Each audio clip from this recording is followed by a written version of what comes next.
Hey everyone, and welcome to Potato Monsters League of Legends Top 5 Plays for an awesome episode full of sick mechanics. We're gonna get right into the action, so kick it back, relax, and enjoy as we open up with our number 5 play from Alex Elgenders on Zed. The enemy Sion is here for a gank, so Zed instantly backs off, but he gets massively slowed by the creep, and now Lissandra's headed in. Zed keeps his cool and moves away in the correct direction, harassing them while on his way out, and then he follows them, harassing some more. We can't see it right now, but Zed is about to hit level 6, and the slow baits them back onto him, but a quick turnaround Q-Flash pops to Lissandra and gets him to level 6, allowing him to instantly ult the Sion, swapping around with some fancy moves to get some distance away from death. We're gonna speed it up for a moment as Sion continues to chase him down the river and the enemy top laner tries to collapse, but he's too low to fight. With the ward down, he feels confident, turning with a nice combo to burst Sion as he books it away so he can outrun the passive. After some clutch moves, Zed walks away with a 2 for nothing after being the victim in a 1v2 gank.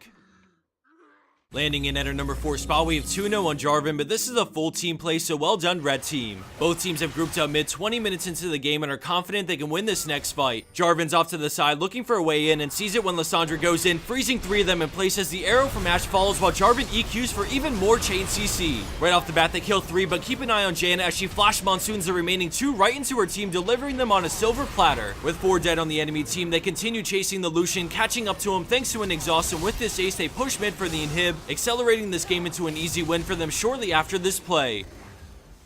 Coming in at 3rd place is Skyukin on Gragas with a sweet teamwork playing a rank 5's game. We see him here to counter gank and save his AD carry by ulting them into the wall, followed by a fantastic E-flash which lets his Lucian target down J4. Almost the entire culling goes into Thresh, which forces him to flash out, but the friendly Zac is closing in and Lucian flashes after him. Thresh is very close to being in range, but not quite until Gragas' E connects, leaving a lonely Sivir all alone in the bot lane. Zac ults and then uses the chilling smite to make Sivir flash, and right as he starts to dive, we see the enemy Shen start to ult in. Blue team decides to dive anyways onto Sivir, Gragas landing another sick E right as Shen appears for the double knockup as Sivir gets singled out, and then they move onto Shen for the cleanup. Tower aggro gets swapped onto Zac so they can dive with no risk because he still is passive.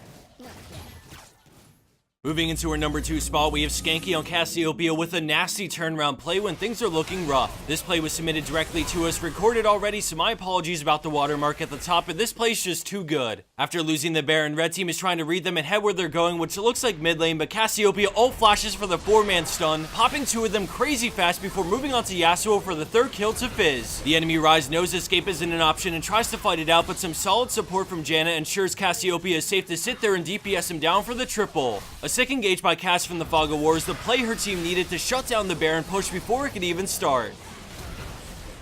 And for our number 1 pro play for this week, we have Dank Pingers on Vayne with an insanely close game-ending push. Red team is looking to ninja take this inhib, so the friendly Garen presses in, which gives Vayne a front line to work with. Vayne is keeping a close eye on Malphite's ult, and she pops Final Hour and goes invis, so Malphite ults the low health Janna, but is monsoon away, getting singled out by Vayne. Dank Pingers continues forward and gets flash ulted by Morgana, but a quick QSS breaks the shackle and allows her to keep up with Lee for the double. Despite the binding, she's in range to DPS Morgana down with the help of Mouse for the triple, but she's not done yet. She attack moves her way closer to Ez, and then we see a beautiful flash tumble to get the right angle for Condemned to lock up Ezreal for the quad.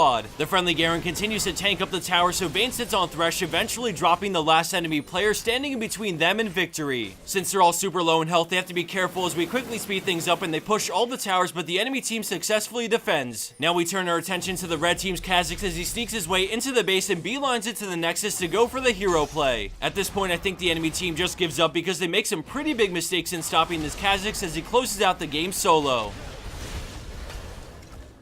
And for our bonus clip of the week, we have Playtestify Falcon on Thresh with a weird bug when he goes for the hook on the enemy support. Thanks for watching, everyone. Any likes or shares is always greatly appreciated, but of course not necessary. And finally, a big shout out and thank you to our newest sponsor, Loot Crate, for backing us in the channel. You can get 10% off the subscription price by using the code PROTATO1, and there's a link in the description box. We're hoping to get you guys some cool giveaways or deals with Loot Crate in the upcoming months, so stay tuned because their crates are pretty sick and we're excited to see what we can do. Thanks again, everyone, for joining us today, and I hope to see you back here soon.